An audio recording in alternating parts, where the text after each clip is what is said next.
May RMA review question naman tayo mga kaibigan at basahin natin. At 25 kVA, 2,200 volts single phase transformer has a rated primary current of at mayroong apat na choices.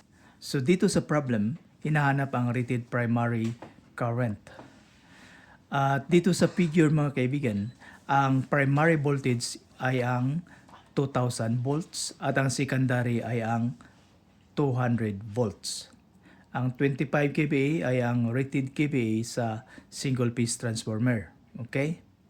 Then, ang kVA, ang ibig sabihin nito ay kilovolt ampere. Ibig sabihin ito ay 25,000 volt ampere. So, kung i-calculate natin, ganito ang mangyayari. Primary current equals 25,000 VA divided by 2,000 volts.